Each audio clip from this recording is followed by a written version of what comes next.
আল্লাহ আমাদেরকে তার সাথে যোগাযোগের একটা সরাসরি লিঙ্ক দিয়েছেন। অন্য কোনো ধর্মে সেটা নেই, অন্য কোনো ধর্মে নেই। সালাতে আমরা যেটা অনুভব করি সেটা হচ্ছে আল্লাহর সাথে সরাসরি যোগাযোগ। আক্ষরিক অর্থেও সালাতের অর্থ হচ্ছে যোগাযোগ, আক্ষরিকভাবেও এটা যোগাযোগই বোঝায়। আর আল্লাহর যে কালাম আমরা সালাতে পড়ি তা দিয়ে হয় আমাদের সেই যোগাযোগ। এটা হচ্ছে আসমান থেকে জমিনে আল্লাহর প্রসারিত একটি দড়ি। আপনি সব সময় চাইবেন আরও বেশি পড়তে। কোরআনের সাথে আপনার যোগাযোগ যত বেশি হবে, আল্লাহর সাথে আপনার যোগাযোগ তত ভালো হবে। কোরআনের সাথে আপনার যোগাযোগ যত কম হবে, আল্লাহর থেকে আপনি তত দূরে সরবেন। এটা একটা প্রতিষ্ঠিত সত্য।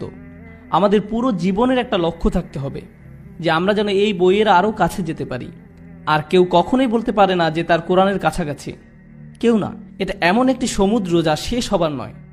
আমি বলতে পারবো না আলহামদুলিল্লাহ এই লেকচার আপনাদের জন্য, আমার জন্য নয়।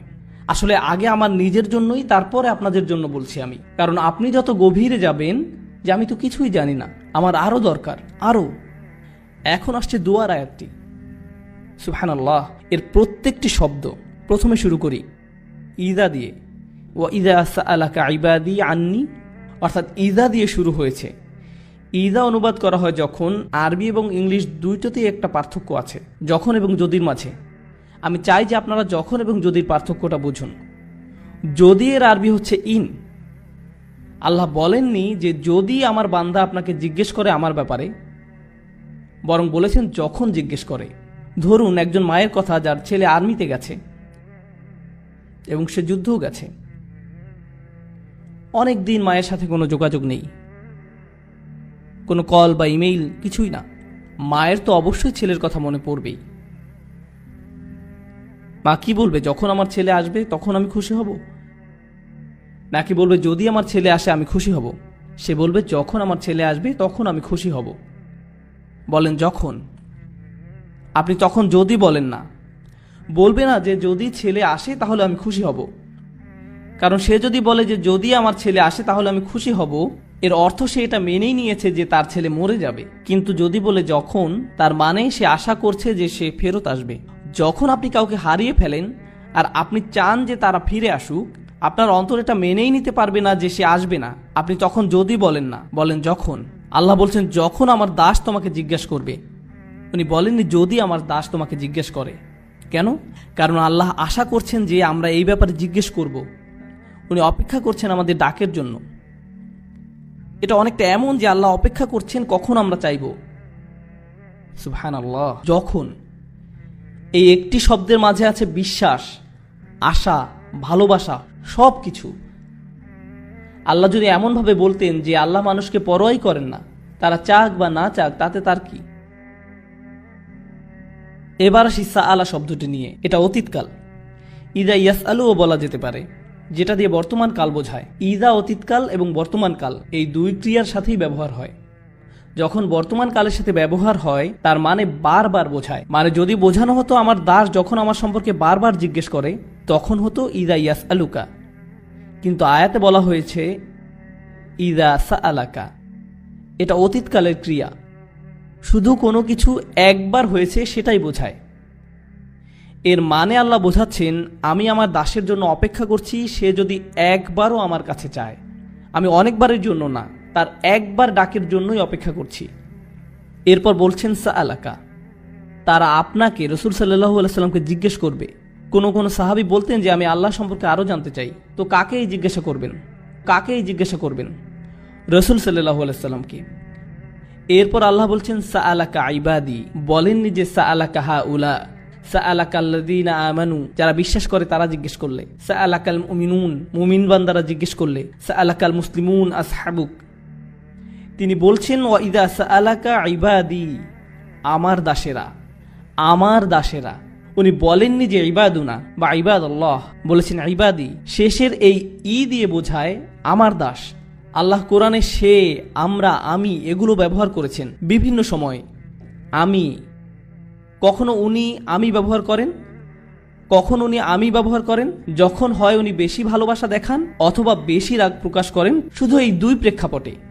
আপনি যদি কোরআনের একটি আয়াত পড়েন যাতে আমি ব্যবহার করেছে, সেক্ষেত্রে দেখবেন হয় আল্লাহ অসম্ভব ভালোবাসা দেখিয়েছেন, অথবা প্রচন্ড রাগ দেখিয়েছেন। সাধারণ কোনো ক্ষেত্রে সেরকম হয়নি। এটা হচ্ছে এমন আয়াত যাতে অসম্ভব ভালোবাসা দেখিয়েছেন। তাই উনি বলছেন ইবাদি, ইবাদুনা বলেননি, আমার দাস বলেছেন।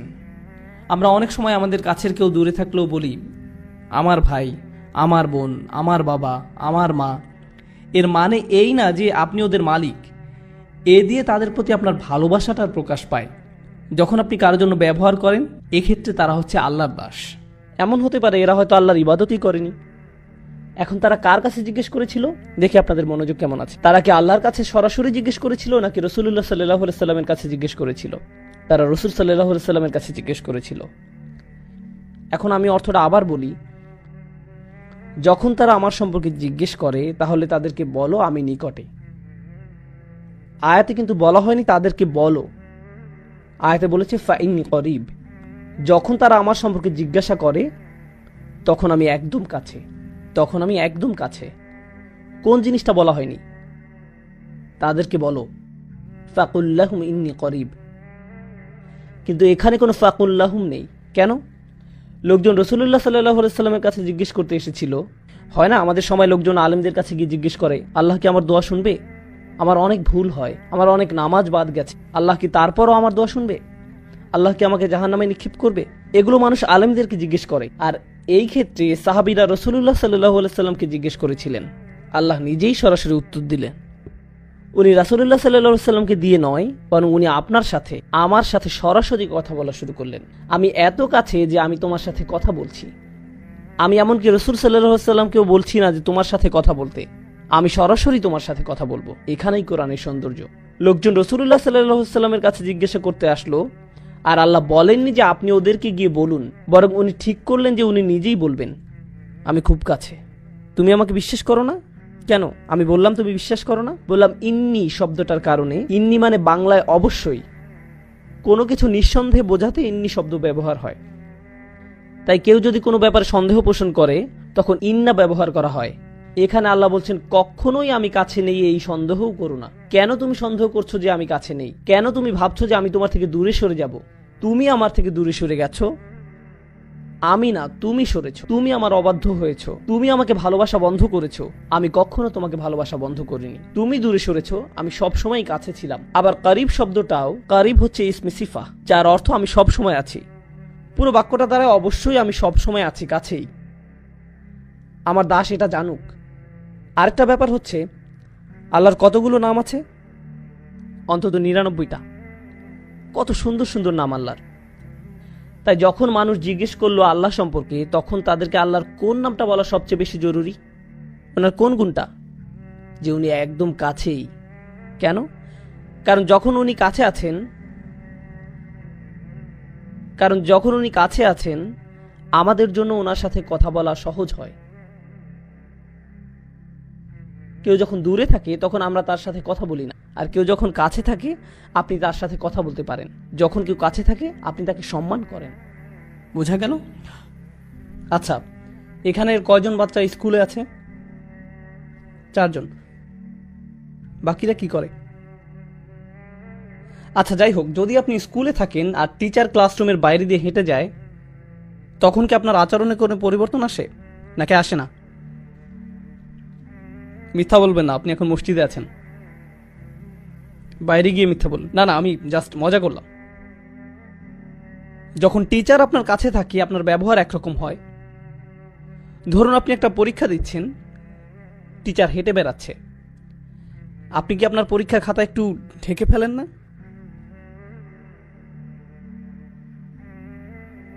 এমনকি ছায়া দেখলেও কেঁপে উঠেন।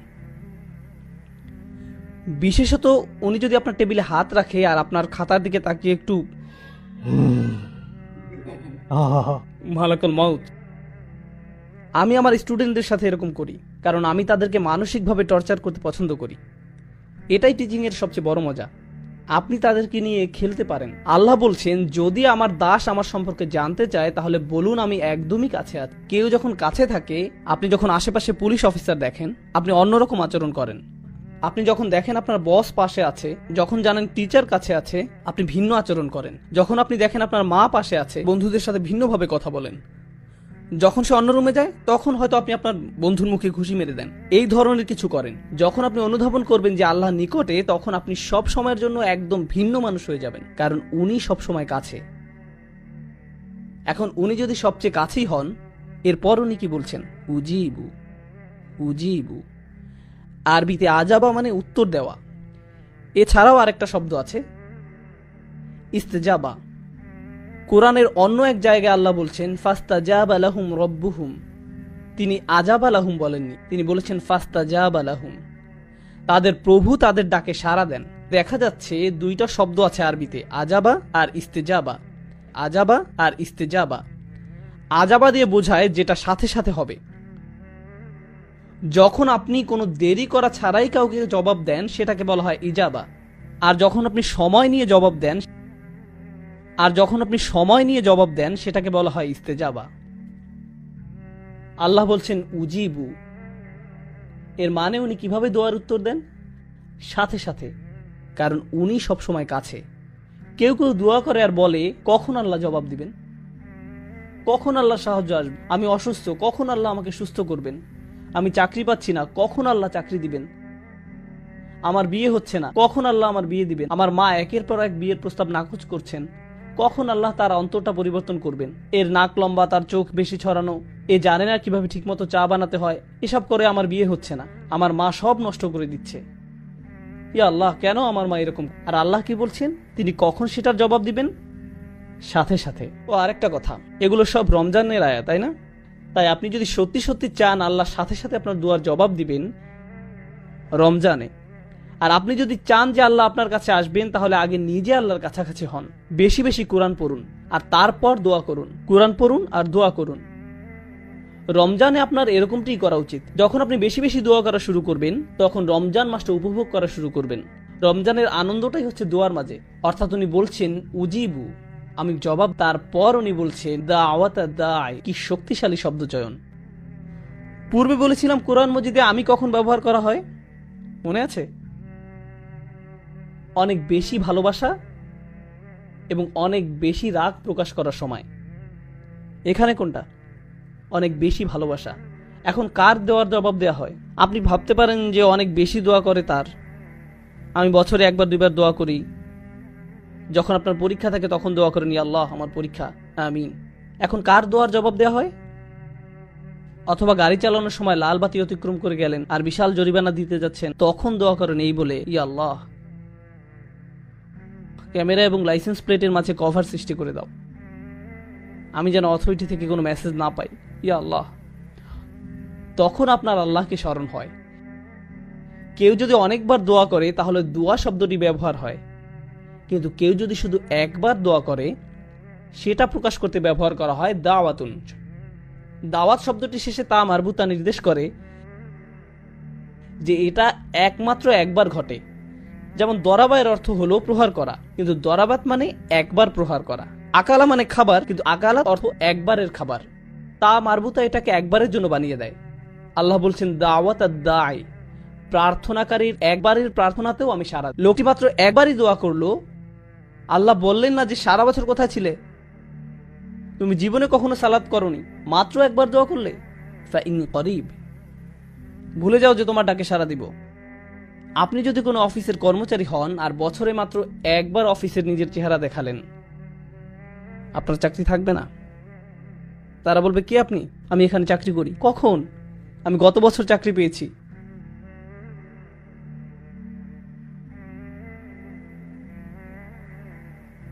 বস কি বলবে? হ্যাঁ শিওর, হ্যাঁ এক্ষুনি আপনি শুরু করতে পারেন, আপনার জন্য একটা প্রমোশনের ব্যবস্থা করে দিই। না, এটা হবে না।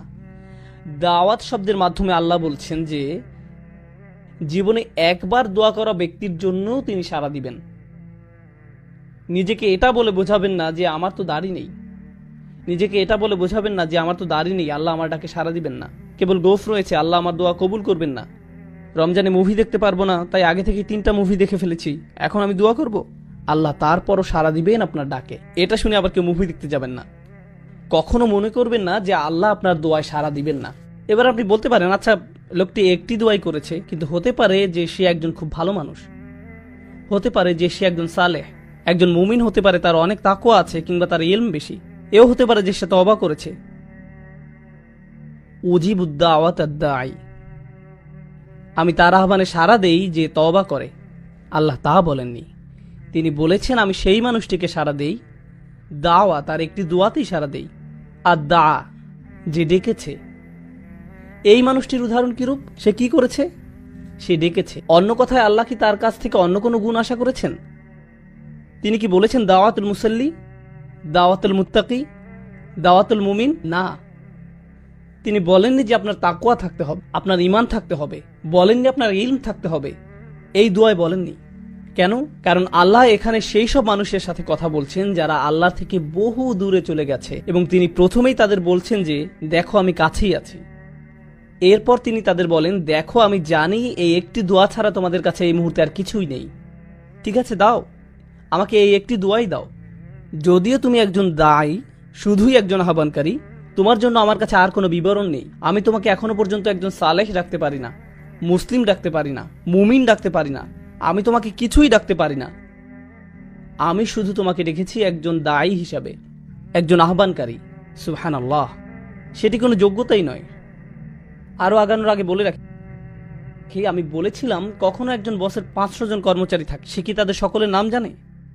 না, বিশেষ করে সেই কর্মচারীকে যে তাকে পুরো জীবনে মাত্র একটি ইমেইল করেছে। একটি ইমেইল কিভাবে সে তাকে মনে রাখবে? কর্মচারীটি যদি তাকে টেক্সট মেসেজ পাঠায়, সে জানবে না নাম্বারটি কোথা থেকে এসেছে। আল্লাহ বলেননি উজিবুদ দাওয়াতাদ দাঈন, তিনি বলেছেন উজিবুদ দাওয়াতাদ দাঈ। এই শব্দটির মধ্যে থাকা আলিফ লাম তাকে মারিফা বানিয়ে দেয়, অর্থাৎ যথাযথ এবং নির্দিষ্ট করে দেয়। অন্যভাবে বলা যায়, যে কেউ আল্লাহকে ডাকে, আল্লাহ বলেন না যে কোনো একজন শুধুই ডেকেছে, তিনি বলেন সেই জন আমাকে ডেকেছে, সেই নির্দিষ্ট মানুষটি। আপনি আল্লাহর কাছে নির্দিষ্ট, তিনি আপনাকে বিশেষভাবে ব্যক্তিগতভাবে চিনেন। কোনো ডাক্তার আপনার নাম মনে রাখতে পারবে না যদি তাকে দিনে 100টা রোগী দেখতে হয়। সে এভাবে বলে চেষ্টা করবে, মুহাম্মদ কেমন আছো, চলে এসো। সবাই মুহাম্মদ, অন্তত সম্ভাবনা তো আছে। সে আপনাকে নামে চিনতে পারবে না। আপনি জানেন আমি মানুষের সাথে মিশি, আল্লাহ আমি তাদের সাথে মিশি।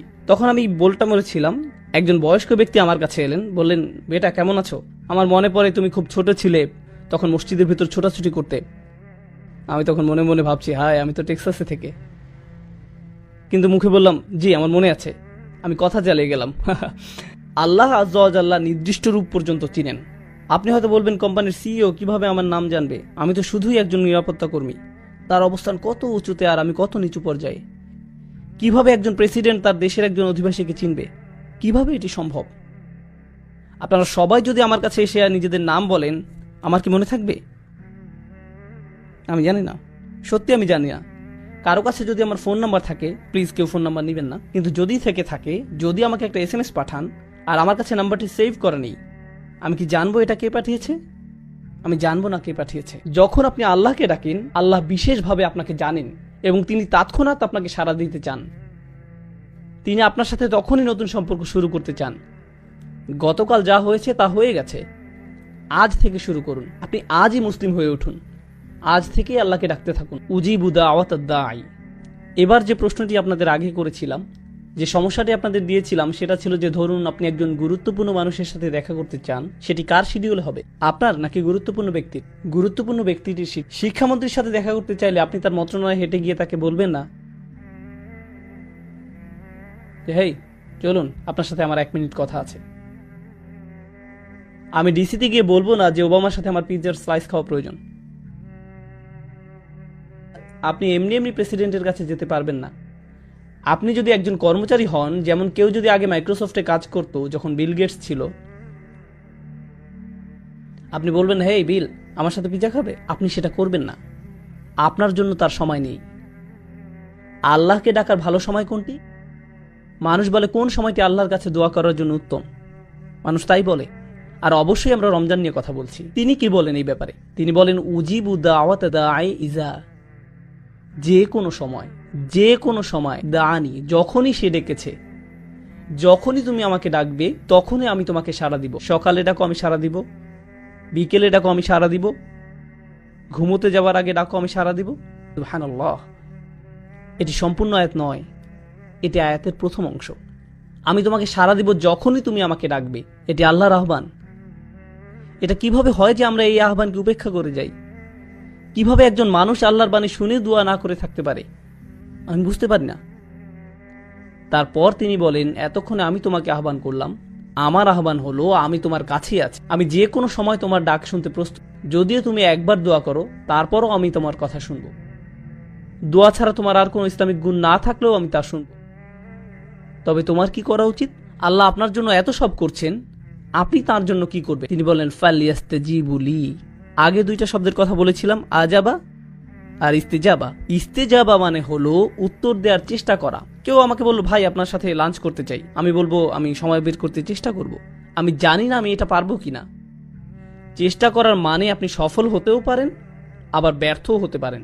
আল্লাহ বলেন, ফালিয়াস্তাজিবু লি, তাদের অন্তত আমাকে সাড়া দেওয়ার চেষ্টা করা উচিত। তোমরা আমার কাছে কিছু জিনিস চাইছো, আল্লাহ বলেন তোমরা আমার কাছে ভালো চাকরি চাইছো, স্বাস্থ্য কামনা করছো, তোমাদের সন্তানদের নিরাপদে রাখতে বলছো, তোমাদের বাবা মায়ের জন্য আমার কাছে চাইছো, একটা বাড়ি চাইছো, তোমরা আমার কাছে সব কিছু চাইছো। আমিও তোমাদের কাছে কিছু আশা করছি।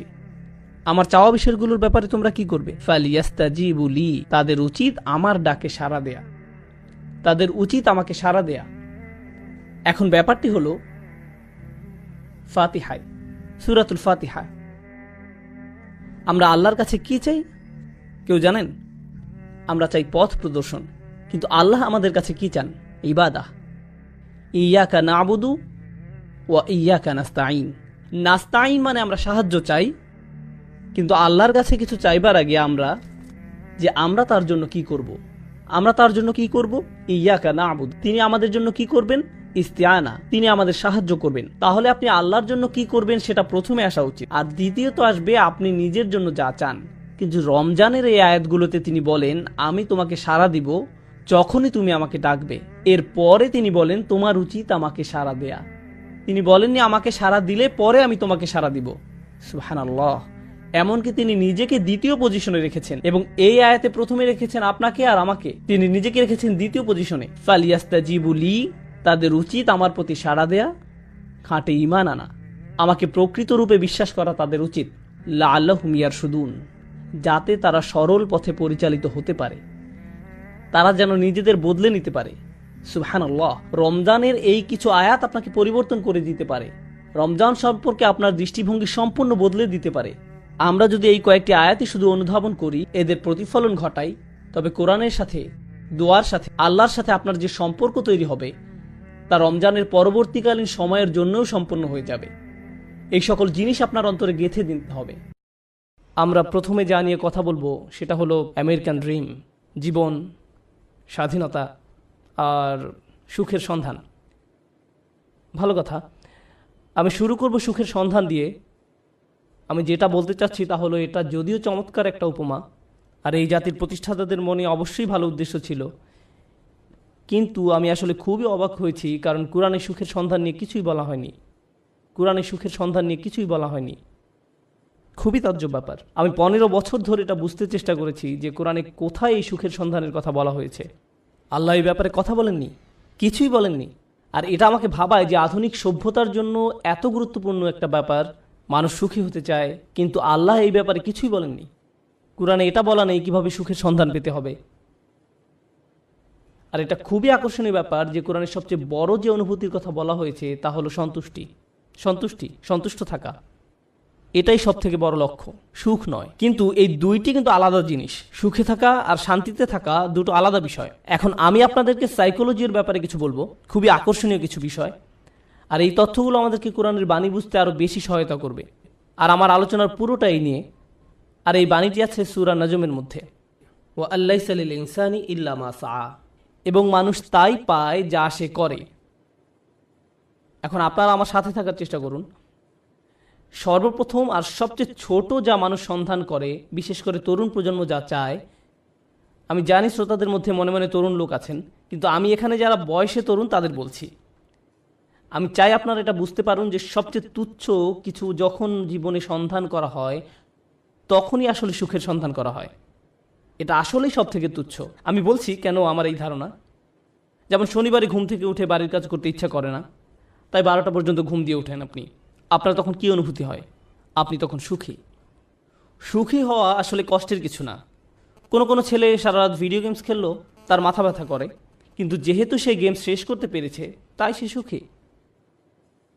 কেউ কাজে যাওয়ার আগে ফোন পায় যে আজকে আবহাওয়া খারাপ, তাই কাজে যেতে হবে না, এতেই তার সুখ বোধ করে। সুখ পাওয়া খুবই সহজ, বিশেষ করে ছোট জিনিসের ক্ষেত্রে। অবশ্য সম্পর্কের থেকে সুখী হওয়া এর চেয়ে কঠিন। বাবা মাকে সুখী করা অথবা বাবা মা যেন আমার উপরে খুশি থাকে, এটা করা কঠিন। আর স্ত্রীকে খুশি করা, এটা নিয়ে কথা না বলাই ভালো। আসুন আমরা এটা নিয়ে কথা না বলি। কিন্তু শুধু নিজের জন্য, যেমন আপনি একটা সিনেমা দেখলেন, আপনি এতেই খুশি। অথবা আপনার বন্ধুর সাথে দেখা হলো, আপনি খুশি। আপনি আপনার পছন্দের রেস্টুরেন্টে খেতে গেলেন, আপনি অনেক খুশি। এটা খুব কঠিন কিছু না। কিন্তু এটা যেমন দ্রুত আসে তেমনি দ্রুত চলে যায় এবং আপনার আবার ভালো না লাগা শুরু হয়। আপনি হতাশ হয়ে যান এবং আবার সুখী হওয়ার চেষ্টা করেন। এটা অনেকটাই মাদকাসক্তির মতো, কারণ এটা আপনার সাথে সর্বদা থাকে না। আর এটাই হলো সবচেয়ে নিম্ন স্তরের সন্ধান।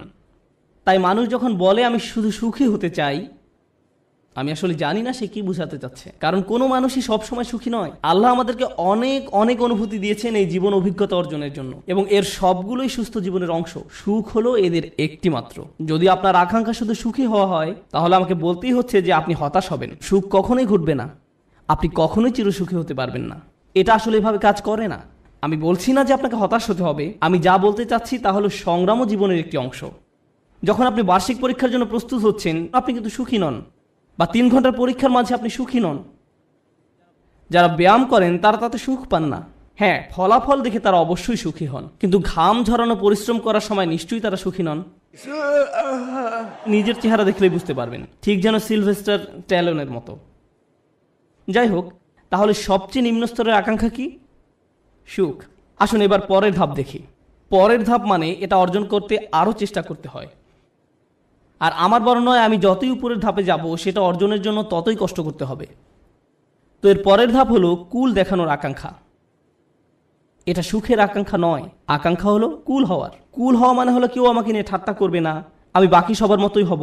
কেউ আমাকে নির্দেশ করে বলবে না যে তুমি এমন কাপড় কেন পরছো, এমন কথা কেন বলছো, তোমাকে এমন দেখাচ্ছে কেন, তুমি এভাবে চলো কেন, ওদের সাথে কেন মেশো, এটা কেন কিনছো, ওটা কেন করছো, গাড়ি কেন চালাও। আপনাকে আলাদা করে ভাববে, আপনি এটা চান না। আপনি যে কোনোভাবে সবার সাথে মিশে যেতে চান এবং কারো সমালোচনার বস্তু হতে চান না। আপনি অদৃশ্য হয়ে যেতে চান বাকি সবার মাঝে, যেন আপনাকে বাকি সবার মতো কুল ভাবা হয়। আর এই জন্য পরিশ্রম করতে হয়।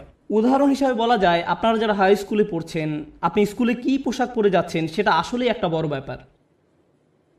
আপনি যখন আলমারি থেকে একটা কাপড় বের করেন বা জুতা হাতে নেন পরার জন্য, তখন আপনার মনে এই প্রশ্ন আসে যে কে আপনার পোশাক নিয়ে মজা করতে পারে। সত্যি সত্যি আপনার মনে এই ভাবনাটি আসে। অথবা আপনি যখন কাপড় কিনতে দোকানে যান, আপনার বাবা হয়তো আপনাকে টাকা দিয়েছেন কিছু কেনার জন্য। আপনি যাই কিনেন না কেন, অনেক কিছু কেনার পেছনে একমাত্র কারণ হলো যখন আপনি এইসব পরবেন তখন লোকে কি বলবে। এটাই হলো কুল হওয়ার আকাঙ্ক্ষা। বাদ বাকি 10 জনের মাঝে মিশে যেতে হলে আপনাকে পরিশ্রম করতে হবে। এমন কিছু করা খুব সহজ যাতে মানুষ আপনাকে আজব ভাববে, কিন্তু বাকি সবার মতো চলতে গেলে কিছু কাজ করতেই হবে। অনেক তরুণকে এই জন্য নিজের পছন্দ বাদ দিতে হয়।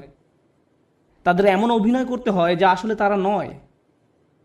আমি কিছু তরুণকে চিনি, ধরুন 14-15 বছর বয়স। একজনের কথা মনে আছে, সে বেসবল টুপি পরতো কারণ এটা তখন ফ্যাশন ছিল। তার প্যান্ট ঝুলে থাকতো। সে আমার কাছে এসে কান্না শুরু করলো। আমি তার কাছে বসলাম, আর সে আমাকে বলল, আমি এমন কাপড় পরতে পছন্দ করি না, আমি এটা ঘৃণা করি। কিন্তু আমি যদি এমন না করি তাহলে বাকিরা আমাকে নিয়ে মজা করে। আমি তাই বাধ্য হয়ে এমন করি। আমি গালি দিতে পছন্দ করি না, কিন্তু প্রায় গালি দেই যখন স্কুলে থাকি, কারণ আমাকে বাকিদের মতো হতে হবে। তাহলে সবচেয়ে তুচ্ছ আকাঙ্ক্ষা হলো সুখের আকাঙ্ক্ষা। এর পরের ধাপ হলো কুল হওয়ার আকাঙ্ক্ষা। এর পরের পর্যায়ে কি? জনপ্রিয় হওয়ার আকাঙ্ক্ষা। আমি সবার মাঝে মিশে যেতে চাই না, আমি সবচেয়ে জনপ্রিয় হতে চাই। আমি এমন হতে চাই যেন সবাই আমার বন্ধু হতে চায়। এমন হতে চাই যেন সবাই লাঞ্চের সময় আমার কথা শোনে। আমি এমন হতে চাই যেন কেউ আমাকে নিয়ে মজা করার আগেই যেন আমি তাদেরকে নিয়ে মজা করতে পারি। আর প্রায় সময় আপনারা দেখবেন যে স্কুলে যেসব বাচ্চারা জনপ্রিয়, তাদের জনপ্রিয়তার কারণ হলো তারা অন্যদেরকে নিয়ে মজা করে, আর সবাই তাদের ভয় পেয়ে তাদের কথা মতো চলে, যেন তারা কেউ পরবর্তী শিকারে পরিণত না হয়। যদিও আমি এখানে অল্প বয়স্কদের কথা বলছি, কিন্তু এমনটা প্রাপ্তবয়স্কদের ক্ষেত্রেও হয়। অবশ্যই হয়, আমাদের আঙ্কেল আন্টিদের ক্ষেত্রেও হয়ে থাকে, কোনো সন্দেহ নেই। জনপ্রিয়তার মানে হলো আমি চাই সবাই আমাকে নিয়ে কথা বলুক, আমি সবার মনোযোগের কেন্দ্রে থাকতে চাই, আমি চাই সবাই আমাকে নিয়ে মন্তব্য করুক, আমি কোনো ছবি পোস্ট করব, টুইট করব, ভিডিও বানাবো, যা কিছুই করি মানুষ যেন আমাকে নিয়ে কথা বলে। যখন আমাকে নিয়ে কথা বলা কমে যাবে তখন আমাকে নতুন কিছু আবার করতে হবে যেন মানুষ আমাকে নিয়ে মেতে থাকে। জনপ্রিয়তার আকাঙ্ক্ষা খুবই আজব একটি জিনিস, কারণ এর কারণে মানুষ নিজেই নিজের অপমান করে। যেমন মিউজিক ইন্ডাস্ট্রিতে যখন এমন হয় কোনো শিল্পীর গান খুব হিট করলো, সবাই সেই গান ডাউনলোড করলো, তারপর যখন তার জনপ্রিয়তা কমে গেল তখন তাকে নিজেকে অপমানিত করতে হবে, নোংরা ভিডিও বানাতে হবে বা কোনো কাহিনী তৈরি করা যেন পত্রিকাগুলো তাকে নিয়ে মেতে থাকে। অন্তত সেখানে জনপ্রিয়তা থাকবে, কারণ তারা নিজের গুণের কারণে আর জনপ্রিয়তা পাচ্ছে না, তাদের পরের গানগুলো বা ভিডিওগুলো আগের মতো বিক্রি হচ্ছে না। এটাই হলো জনপ্রিয়তার আকাঙ্ক্ষা। জনপ্রিয় হওয়ার জন্য পরিশ্রম করতে হয়, টাকা পয়সা খরচ করতে হয়, সময় দিতে হয়, নিজের ভাবমূর্তির জন্য কাজ করতে হয়, আর ভাবমূর্তি রক্ষা করাই তখন সবচেয়ে গুরুত্বপূর্ণ হয়ে যায়। সমাজে অবস্থান ধরে রাখাই তখন মুখ্য হয়ে দাঁড়ায়। এটা হলো পরের পর্যায়, কিন্তু এর উপরে আরও ধাপ আছে। এরপর এর উপরে রয়েছে আর এক ধরনের প্রচেষ্টা, সেটা হলো সম্মানের পেছনে ছুটে চলা। কলেজের ছাত্রদের কাছে এটা বেশি গুরুত্বপূর্ণ প্রাথমিক বা হাই স্কুলের ছাত্রদের চেয়ে। এইমাত্র আমি কি বললাম? সবার নিচে সুখ, তারপরে কি? কুল, সামাজিকতা, তারপর জনপ্রিয়তা। সম্মান মানে হলো আপনি আপনার নিজের সাথে এমন কিছু যুক্ত করতে চান যেটা অনেক মূল্যবান। আপনি মানুষকে বলতে চান, জানো আমি হার্ভার্ডে গিয়েছিলাম। আপনি তাদের বলেন না যে আপনি সেখানে সাপ্তাহিক ছুটি কাটাতে গিয়েছিলেন, আপনার বন্ধুর সাথে দেখা করতে গিয়েছিলেন, কিন্তু আপনি আপনার নিজের নামের সাথে একই বাক্যে হার্ভার্ড শব্দটা ব্যবহার করতে ভালোবাসেন। সত্যি কথা হলো আপনি যদি হার্ভার্ডের নবীন ছাত্র হন, আপনি কি অর্জন করেছেন? কিছুই না। আপনি শুধু সেই ভার্সিটিতে পড়েন, কিন্তু আপনি নিজের নামের সাথে একটা সম্মানিত প্রতিষ্ঠানের নাম যোগ করতে পছন্দ করেন। নিজের নামের সাথে একটা মর্যাদাপূর্ণ ব্র্যান্ডের নাম যুক্ত করতে আপনার ভালো লাগে। আপনার নির্দিষ্ট ব্র্যান্ডের পোশাক পরতে ভালো লাগে, এবং যদি ব্র্যান্ডের লেবেল দেখা না যায় আপনি অন্য মানুষের সাথে এমনভাবে কথা বলেন যেন তারা বাধ্য হয়ে প্রশ্ন করে আপনি এটা কোথা থেকে কিনেছেন। আপনি যেন বলতে পারেন যে এটা আরমানি ব্র্যান্ড বা এটা কিছু একটা, কারণ আপনি চান নিজের নামের সাথে সেই ব্র্যান্ডের নাম যুক্ত করতে। নতুন কোনো ব্র্যান্ডের গাড়ি বাজারে আসলে কোন গাড়ি আপনি চালাচ্ছেন, কোন ধরনের পোশাক আপনি পরছেন, কোন ধরনের মানুষের সাথে আপনি মিশছেন, সেলফি এজন্য তোলে না যেন আপনি তাদের মনে রাখতে পারেন, আপনি এজন্য সেলফি তোলেন যেন ছবিটা পোস্ট করতে পারেন, যেন অন্য মানুষ আপনাকে বেশি গুরুত্বপূর্ণ ভাবে কারণ আপনি সেই বিশেষ ব্যক্তির পাশে দাঁড়িয়ে আছেন। এটা সম্মানের একটা ব্যাপার হয়ে দাঁড়ায়। ছবি তোলা যদি শুধু আপনার জন্য হয় দারুণ ব্যাপার, কিন্তু এটা আসলে অন্য মানুষদের জানানো যে আপনি কতটা অসাম, অন্যদের সাথে মিলে কোনো কিছু অর্জন করতে পারার জন্য নয়। কিন্তু মুসলিম সমাজে অন্য এক ধরনের মর্যাদা আমাদের বাবা মারা অনেক সময় পান, আর তা হলো তারা তাদের সন্তানকে হাফেজ বানাতে চান। এবং ডাক্তার। আর যদি হয় হাফেজ ডাক্তার তাহলে তো কথাই নেই, তারা দিন ও দুনিয়া দুটোই পেয়ে গেছে। রব্বানা আতিনা ফিদ দুনিয়া হাসানা ওয়া ফিল আখিরাতি হাসানা, কাজ এখানেই হয়ে গেছে। কিন্তু তারা মানুষকে বলতে পছন্দ করে যে জানো সে একজন হাফেজ। কিন্তু দুর্ভাগ্যবশত এর জন্য আপনি আপনার সন্তানকে কোরআনে হাফেজ বানাননি, কিন্তু এমনটাই ঘটে থাকে। আমরা এখন কোন পর্যায়ে আছি? সম্মান। এটা অনেক বড় ব্যাপার হবে যখন আপনি আপনার প্রথম চাকরিটা পাবেন, হয়তো মাইক্রোসফট বা অন্য কোথাও, কে জানে। ধরেন আপনি বড় কোথাও চাকরি পেলেন, হয়তো গুগলে। তারা আপনাকে আপনার ব্যাজ দিবে, যেটা আপনি মসজিদেও পরে আসেন। যেন কেউ প্রশ্ন করে যে তুমি কি অনেক বেশি গুগল ব্যবহার করো যে তারা তোমাকে একটা বিশেষ ব্যাজ দিয়েছে, আর আপনি তখন বলার সুযোগ পান না না আমার সেখানে চাকরি হয়েছে। আপনি মানুষকে জানাতে চান যে আপনি কি অর্জন করেছেন। তাফাখুরুম বাইনাকুম, কুরআনে এটাকে এভাবেই বলা হয়েছে। অন্যদের দেখানোর ইচ্ছা যে আপনার কি মর্যাদা আছে। যাই হোক, আমি আবার একদম নিচ থেকে শুরু করতে চাই। প্রথমে কি ছিল? সুখ। দ্বিতীয় সামাজিকতা, কুল। তৃতীয় জনপ্রিয়তা। চতুর্থ সম্মান। তার উপরে টাকার পিছনে ছুটে চলা।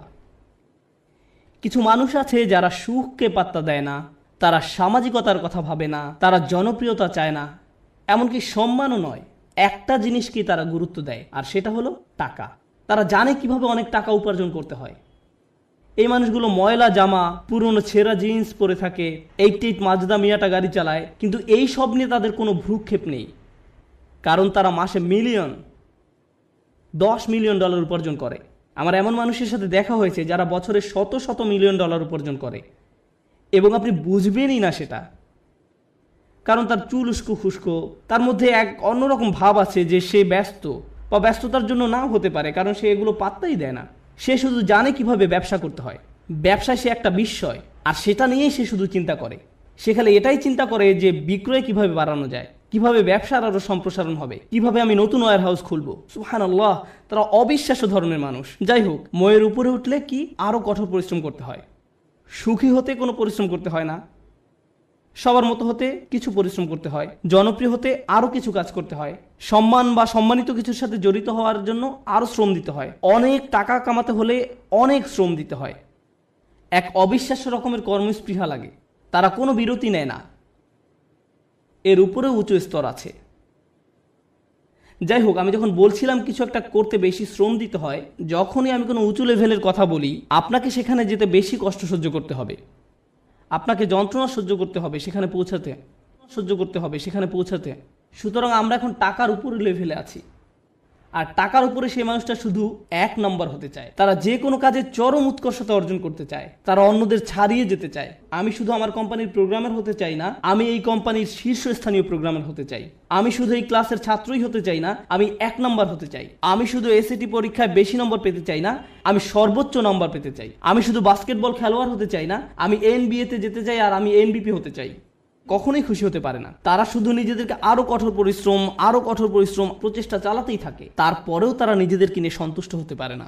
এই ধরনের মানুষরা তাদের কাজে চরম উৎকর্ষ অর্জন করতে সক্ষম হয়, সেটা পড়াশোনায় হোক, শরীরচর্চায় হোক, বা অ্যাথলেটিক হোক, তাদের কর্মক্ষেত্রে, তাদের গবেষণা যাই হোক না কেন, তারা তাদের শীর্ষস্থান অর্জন করা চাই। তাদের 1 নম্বর হতে হবে। নিজেদের নিয়ে কখনোই খুশি হতে পারে না। তারা নিজেদেরকে কার সাথে তুলনা করে এটা জানা খুব গুরুত্বপূর্ণ। নিজেকে তারা গতকালকের সাথে তুলনা করে। তারা আর কাউকেই পাত্তা দেয় না, কারো দিকে তাকায় না। তারা জানে তারা আরো ভালো করতে পারে, তাই তারা কখনোই সন্তুষ্ট হতে পারে না। তারা কখনো কাজ না করে বসে থাকে না। তারা সব সময় বলতে থাকে আমাকে আরো কাজ করতে হবে। অন্য সবাই হয়তো বলবে আপনি সত্যিই বিস্ময়কর, কি চমৎকার কাজ করেছেন আপনি, তো তাতে কি, আমি জানি এর চেয়েও ভালো করার ক্ষমতা আমার আছে। তাই তারা মানুষের প্রশংসা, সুনাম কিছুকেই গুরুত্ব দেয় না।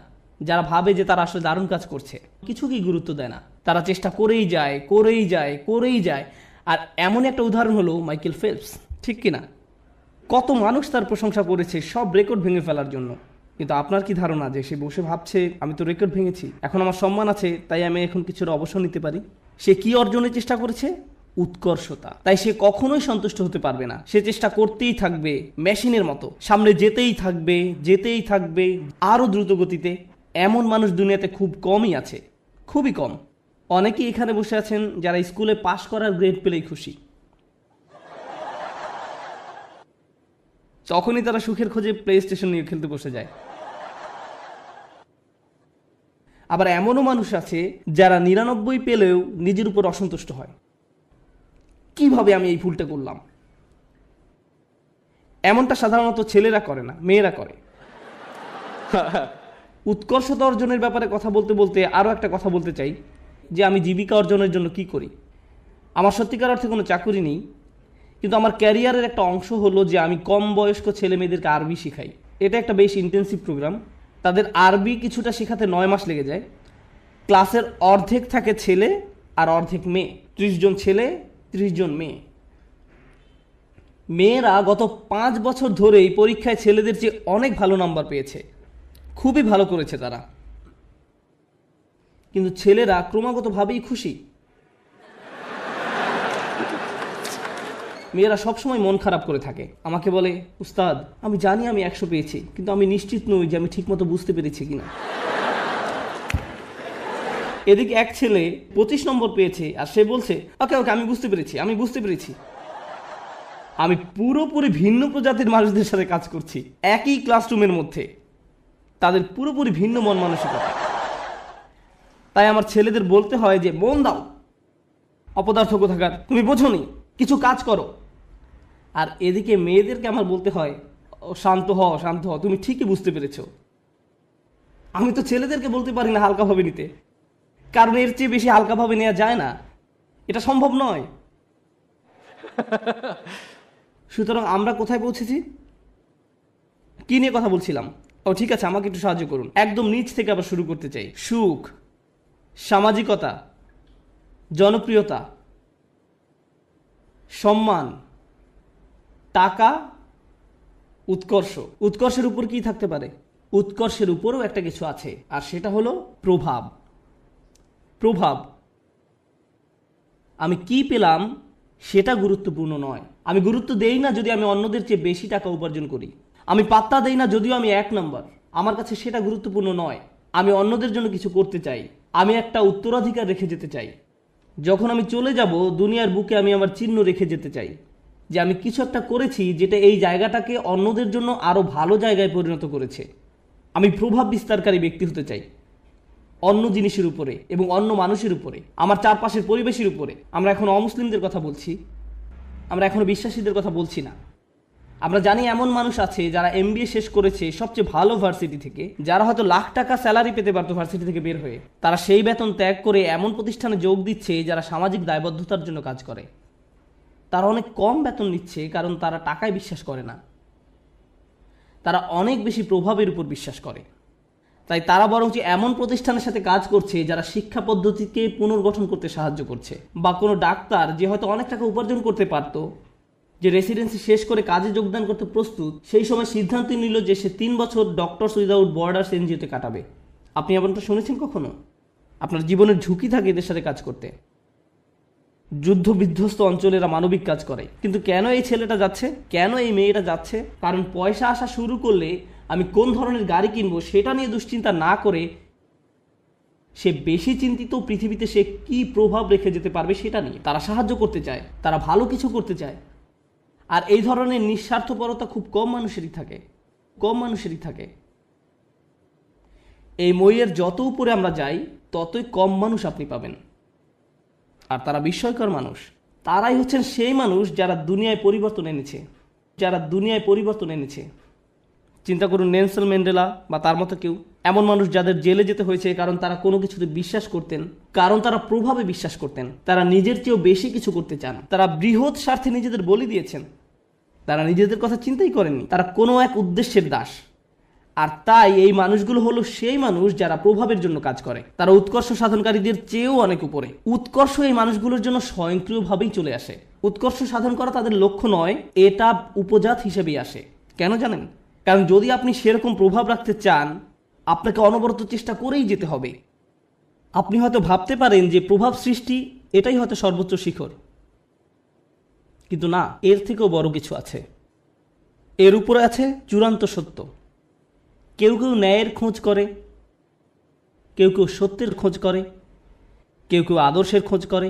যারা ন্যায় বিশ্বাস করে, আর ন্যায় এমন একটা জিনিস সেটা আপনি পরিপূর্ণভাবে দুনিয়াতে দেখবেন, কিন্তু তারা এর পরোয়া করে না, তারা এটার জন্যই কাজ করেন।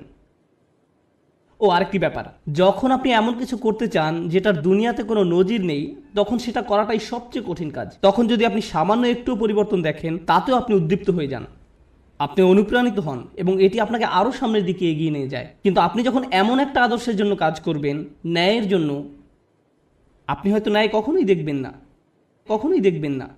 এই লোকেরা কেমন করে নিজেদেরকে অনুপ্রেরণা দিবে যখন তারা এমন কিছুর জন্য কাজ করে যেটা দেখা যাচ্ছে না? এরাই হচ্ছে সবচেয়ে অসাধারণ, সবচেয়ে সহনশীল ব্যক্তি। একবার তারা একটা আদর্শের পিছনে পড়লো, সবাই তাকে পাগল ভাবলো, কিন্তু তার কিছু এসে যায় না, তারা এগিয়েই চলেন। তাই এখন আমি শুরু করতে চাচ্ছি একদম সর্বোচ্চটা দিয়ে, যেটা হলো সত্যের খোঁজ। প্রসঙ্গত বলে রাখি যে আমাদের সকল নবী আলাইহিস সালামের পথই ছিল সত্যের অন্বেষণ। তারা মানুষের সাথে সত্যটা শেয়ার করতে আগ্রহী ছিলেন। এবং অনেক সময়ই রাসূলুল্লাহ সাল্লাল্লাহু আলাইহি ওয়াসাল্লাম হাদিস থেকে আমরা জানি কিয়ামতের দিন অনেক নবী আল্লাহর সামনে দাঁড়াবেন যাদের পেছনে কোনো অনুসারীই থাকবে না, একজন অনুসারীও নয়, 1 বা 2 না, একেবারে শূন্য। তাদের লক্ষ্যটা কি ছিল? সত্য। তাদের প্রভাব কতটুকু ছিল? 0। কিন্তু আল্লাহর দৃষ্টিতে তারা পুরোপুরি সফল। হ্যাঁ নাকি না? হ্যাঁ, এখন আমাদেরকে একটা জিনিস বুঝতে হবে, আমরা আবার এই শ্রেণী বিভাগেই যাচ্ছি, কিন্তু আমি শুধু শেষের 4টার উপরে ফোকাস করছি, অথবা হয়তো শেষ 5টার উপরে। প্রথমে কথা বলি উৎকর্ষ। আপনি যখন উৎকর্ষের খোঁজ করেন তখন আপনি কাকে নিয়ে কখনো সন্তুষ্ট থাকেন না? নিজেকে নিয়ে। প্রশ্ন হলো কেন আপনি নিজেকে নিয়ে সন্তুষ্ট নন? কারণ আপনি নিজেকে শুধু উন্নতিই করতে চান না, এটা কারণ নয়। যদি আপনি ইসলামের দৃষ্টিকোণ থেকে আলোচনা করেন, আপনি নিজেকে নিয়ে সন্তুষ্ট নন এই কারণে যে আপনার প্রত্যেকেরই প্রভাব সৃষ্টির চেষ্টা করার কথা ছিল, আপনার নিজেকে নয় বরং অন্যকে নিয়ে চিন্তা করার কথা ছিল, আর এই কারণে আপনি নিজেকে নিয়ে সন্তুষ্ট হতেন না। আপনি যা ভাবছেন আল্লাহ আসলে আপনার উপর তার থেকেও বেশি দায়িত্ব দিয়েছেন। আমি চাই যে আপনারা দুটো জিনিস নিয়ে চিন্তা করুন। এটা কোরআনের একটি অন্যতম শক্তিশালী বক্তব্য। যেহেতু এটা পরিষ্কারভাবে অনুবাদ করা হয়নি তাই অনেক সমস্যা সৃষ্টি করে। লা ইউকাল্লিফুল্লাহু নাফসান ইল্লা উসআহা। আল্লাহ কোনো ব্যক্তির উপরই বোঝা দেন না। এখন যেই অংশটা আসছে সেটা হচ্ছে দুর্বল অনুবাদ, তাদের সাধ্যের অতিরিক্ত। আল্লাহ আপনার উপর সেই বোঝা চাপাবেন না যা আপনি বহন করতে পারবেন না। এই অনুবাদের জন্য আরবিটা হওয়া দরকার ছিল লা ইউকাল্লিফুল্লাহু নাফসান ইল্লা বিউসইহা। তাদের সাধ্য পর্যন্ত বোঝাতে সেখানে একটা বা থাকার কথা ছিল, কিন্তু শব্দটা হচ্ছে ইল্লা উসআহা, অর্থাৎ কাল্লাফাল্লাহু উসআনা। অর্থটি এখন পুরোই পরিবর্তিত হয়ে গেছে। প্রচলিত অনুবাদটা একদম ন্যূনতম অর্থ প্রকাশ করে, কিন্তু আপনি জানেন এই আয়াতের সত্যিকার অর্থ কি? আপনার মাঝে যে সম্ভাবনা আছে তার অতিরিক্ত কোনো কিছুর বোঝা আল্লাহ আপনাকে দেননি। ভেবে দেখুন আমি কি বলছি। আল্লাহ আপনাকে এমন কিছু বোঝা দেননি যেটা আপনার মাঝে যেই সম্ভাবনা আছে তার অতিরিক্ত। আপনার মাঝে কি আরো উন্নতি করার সম্ভাবনা আছে? হ্যাঁ। আপনি কি আরো বেশি করতে পারতেন? হ্যাঁ। এবং যেটা করতে পারেন কিন্তু করেননি, আল্লাহ আপনাকে সেটার জন্য জিজ্ঞাসাবাদ করবেন। শুধু একদম ন্যূনতম দায়িত্বটুকু নয় বরং সর্বোচ্চটুকু। আল্লাহ চান যে আপনি নিজেকে উন্নত করতে থাকুন এবং দেখান যে আপনি আসলে কতটুকু নেয়ার জন্য তৈরি ছিলেন। এটাই হচ্ছে এখানে প্রচেষ্টার ধারণা। আমরা সুখের অন্বেষণ অস্থির নই, বরং ওটা এর সাথে বোনাস হিসাবে আল্লাহ দেবেন। আমরা অন্যের কাছে কুল বা পরিপাটি হিসাবে পরিচিত হতে চাই না। কেউ একজন একটা বোকার মতো কাজ করেছে এবং আপনি ওই নির্বোধের মতোই কাজ করতে চাচ্ছেন। আমরা কারো কাছে জনপ্রিয় হতেও আগ্রহী নই। কেন জানেন? কারণ সবার যাদের জীবনের উদ্দেশ্য সম্পর্কে কোনো ধারণা নেই, আপনি তাদের মাঝে জনপ্রিয় হতে চান মানে হচ্ছে আপনি তাদের মাঝে সবচাইতে বোকা। আমরা সম্মানের কাঙালও নই, কারণ আমরা জানি সম্মান আসে আল্লাহর তরফ থেকে। অনেক নবী ছিলেন গৃহহীন, কিন্তু তাদের সম্মান ছিল। নবীদেরকে মানুষরা ধিক্কার দিত, কিন্তু তারপরও তাদের ছিল উচ্চ সম্মান। এখন আমাদের কাছে সম্মানের সংজ্ঞাটাই ভুল। আমরা ভুল জিনিসের সাথে এটাকে জড়িয়ে ফেলেছি। ঠিক আছে? যখন উৎকৃষ্ট হবার চেষ্টা করার ব্যাপার আসে, আমাদের মুসলিমদের মাঝারি ধরনের জিনিসে সন্তুষ্ট হবার অবকাশ নেই, কোনো সুযোগ নেই। আপনি একজন মুসলিম হিসেবে নিজেকে আরো উন্নত করার জন্য ক্রমাগত চেষ্টা করতে থাকবেন। আপনি যে কাজই করে থাকেন না কেন, আপনি যদি মুখস্থ করে থাকেন তাহলে আপনি আরো বেশি মুখস্থ করার চেষ্টা করুন। আপনি যদি পড়াশোনা করে থাকেন তাহলে আরো বেশি পড়াশোনার চেষ্টা করুন। আপনি যদি কাজ করে থাকেন তাহলে আপনি আরো বেশি কাজ করার চেষ্টা করুন। আপনি যদি স্বেচ্ছাসেবী হয়ে থাকেন তাহলে আরো বেশি স্বেচ্ছাসেবা করার চেষ্টা করুন, বিশেষভাবে যখন আপনার বয়স কম। কারণ এখন দায়িত্ব অনেক কম। কিন্তু আমার হোমওয়ার্ক আছে। হ্যাঁ, কিন্তু সেটা এমন কোনো দায়িত্ব নয়। দায়িত্ব তখনই আসবে যখন আপনি বিয়ে করবেন, যখন আপনার সন্তান থাকবে। এখন আপনি মুক্ত। এখন আপনার যে স্বাধীনতা আছে সেটা জীবনের আর কোনো পর্যায়েই থাকবে না। পেছনে বসে ভিডিও গেমস খেলার সময় নয় এটা। এখন শুধু বসে থেকে মুভির পর মুভি দেখার সময় নয়। এখন সময় নয় যে নতুন অ্যাভেঞ্জার্স বা এরকম কিছু নিয়ে আপনি ব্যস্ত থাকবেন। এটা সেই সময় নয়। পুরো পৃথিবী অপেক্ষা করছে আপনি কি প্রভাব ফেলবেন দুনিয়াতে সেটার জন্য। আপনি এমনি বসে সময় নষ্ট করতে পারেন না। অন্যরা করতে পারে, ভালো, তাদের কোনো বৃহত্তর লক্ষ্য নেই। কিন্তু আপনাকে হতে হবে শ্রেষ্ঠ, কারণ আপনি এখন থেকেই প্রভাব সৃষ্টি করা নিয়ে চিন্তা করেন। দর্শকদের মাঝে বসে থাকা প্রত্যেক তরুণ ছেলে এবং মেয়ের চিন্তা করা উচিত, আল্লাহ আমাকে কি দিয়েছেন, আমাকে আল্লাহ কোন গুণটি দিয়েছেন, এবং এই গুণটি দিয়ে আমি দুনিয়াতে কি পরিবর্তন আনতে পারি, এই গুণ দিয়ে আমি কি করব।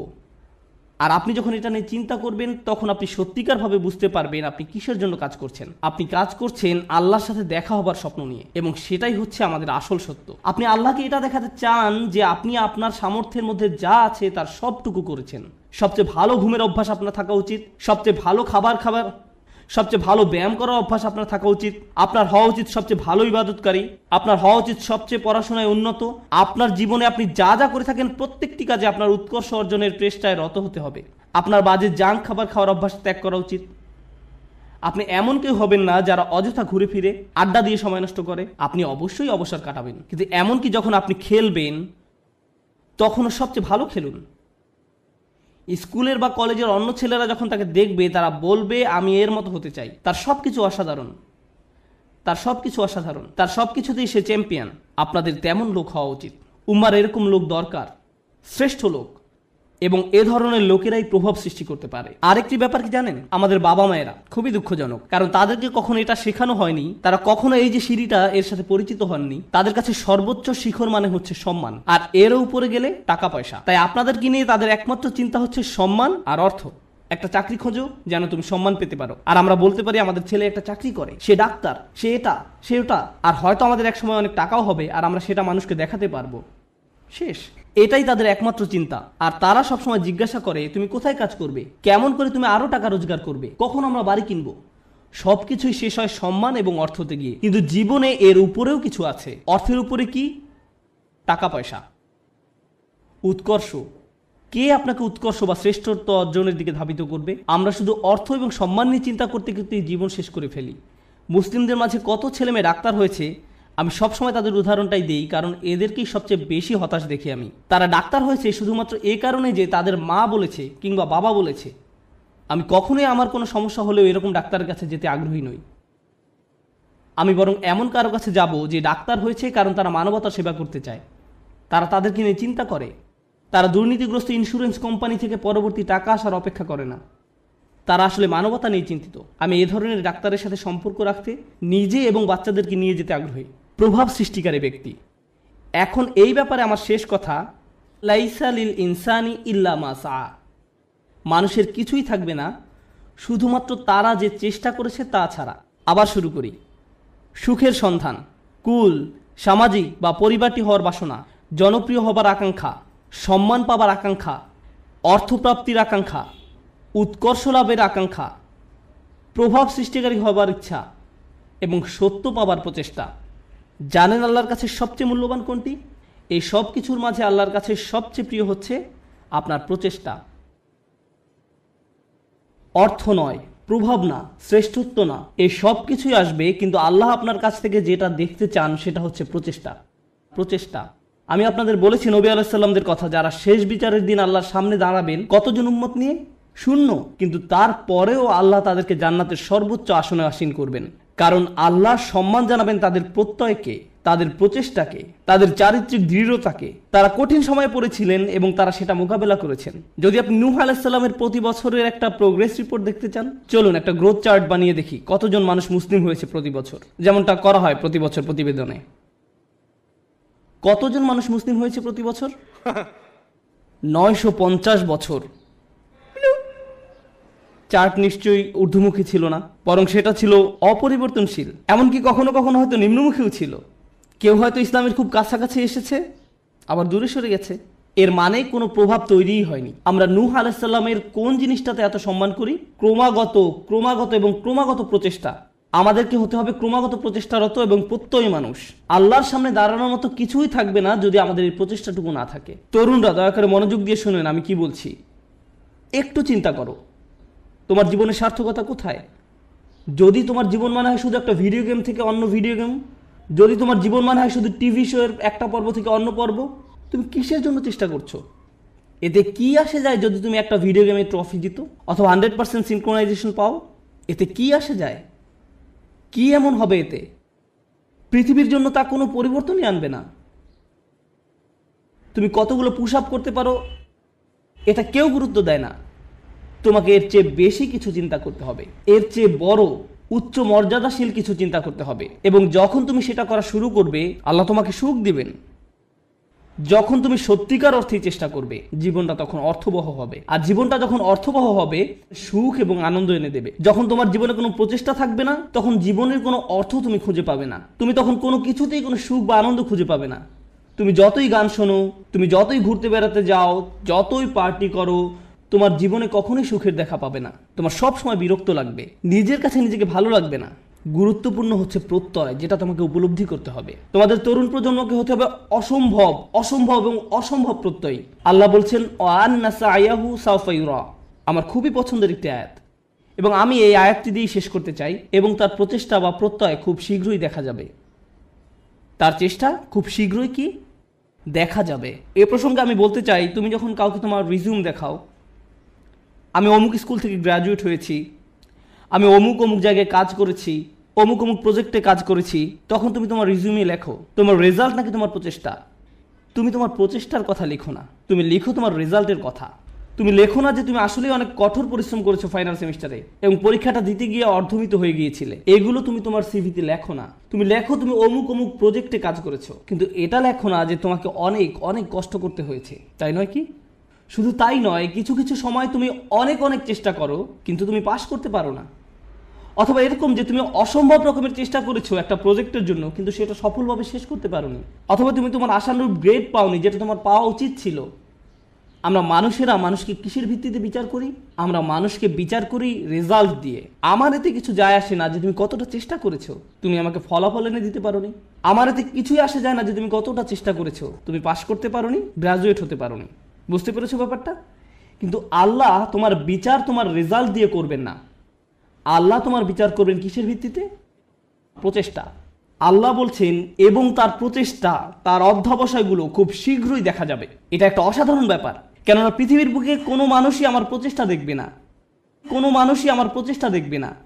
আমি তোমার প্রচেষ্টা দেখব না, অথবা তুমি আমার প্রচেষ্টা দেখবে না, কিন্তু তিনি হচ্ছেন শুধুমাত্র আল্লাহ যিনি আমাদের প্রচেষ্টা অধ্যবসায়গুলো দেখবেন। আমরা সবাই দেখি ফলাফল, আমরা হচ্ছি ফলাফল সর্বস্ব মানুষ। আল্লাহ হচ্ছেন বিচারক যিনি দেখেন প্রচেষ্টা। সুবহানাল্লাহ, কতই না মহান আমাদের প্রভু। কেউ তোমার প্রচেষ্টার মূল্য দিবে না এক আল্লাহ ছাড়া, সুতরাং কখনোই তোমার প্রচেষ্টাকে খাটো করে দেখবে না। মানুষ হয়তো মূল্য দিচ্ছে না তুমি যে কাজগুলো করছো, এবং তুমিও সাথে সাথে ভাবতে শুরু করে দাও যে এগুলোর আসলেই কোনো মূল্য নেই, কিন্তু মনে রেখো এটা মূল্যবান আল্লাহর কাছে। আল্লাহর কাছে এটা অত্যন্ত মূল্যবান। আজকের আলোচনা ওই অংশটা বিশেষভাবে বোনদের জন্য ছিল, কারণ তারা কঠোর পরিশ্রম করে এবং তাদের মনে হয় এই চেষ্টায় কোনোভাবেই কিছু হবার নয়। ছেলেরা এমন নয়, কারণ ছেলেরা কোনো খাটুনি করে না এবং তারা মনে করে যে আমি অনেক করেছি, আমি কত কঠোর চেষ্টা করেছি। ছেলেরা নিজেদের সাথে মিথ্যাচার বন্ধ করো। তোমাদের নিজেদের এটা বলা বন্ধ করতে হবে যে তুমি যথেষ্ট করেছো। তোমার অলসতা দূর করতে হবে। ভাইরা, শয়তান তোমাদের ধ্বংস করে দিচ্ছে, সে তোমাদের ধ্বংস করছে। তোমরা এত অলস। নিজেদের কাছে যুক্তি দেওয়া বন্ধ করো এবং কাজ করো, বেশি করে কাজ করো, আবেদন করতে থাকো, করতেই থাকো, অন্যদের সাথে এই ব্যাপারে কথা বলতে থাকো, নেটওয়ার্কিং করো। থেমে যে বলো না যে আমি সব রকম চেষ্টা করেছি তারপর ফল পাইনি। না, তুমি সব রকমের চেষ্টা করোনি। উদ্যম হারিও না, এটা করা তোমাদের শিখতে হবে। তোমরা তোমাদের বোনদের কাছ থেকে শিখো। তারা হলো একটু একটু অপেক্ষা করো, আমি তোমাদের ব্যাপারেও বলবো। কিছুক্ষণ পরেই তোমরা আর খুশি হবে না। তোমাদের সমস্যা কি জানো? সুখের সন্ধানের কথা এখন ভুলে যাও। তোমাদের সমস্যা হলো তোমরা সর্বদা নিজেদের ব্যাপারে অনিশ্চিত। তোমরা সবসময় ভাবছো আমি যথেষ্ট নই বা আমি হিসেবের মধ্যেই নেই। হাততালি থামাও। তোমাদের ব্যাপারগুলো সহজভাবে নিতে হবে। তোমাদেরকে বলছি না, তোমাদের এমনিতেই সবকিছু যথেষ্ট, হালকাভাবে নাও। মাশাআল্লাহ, মাশাআল্লাহ। অপরপক্ষে তোমাদের শান্ত হওয়া দরকার। আমার এমন বন্ধুদের সাথে দেখা হয়েছে যারা ইসলাম নিয়ে পড়াশোনা করছে, তারা কোরআন শিক্ষা করছে, কিন্তু আমার এখনো সব শব্দ শেখা হয় নাই। হ্যাঁ, ঠিক আছে ঠিক আছে আন্টি, শান্ত হন। আপনার সব মুখস্থ হয়নি। আল্লাহ আপনাদের ফলাফলে আগ্রহী নয়। তিনি কিসের প্রতি আগ্রহী?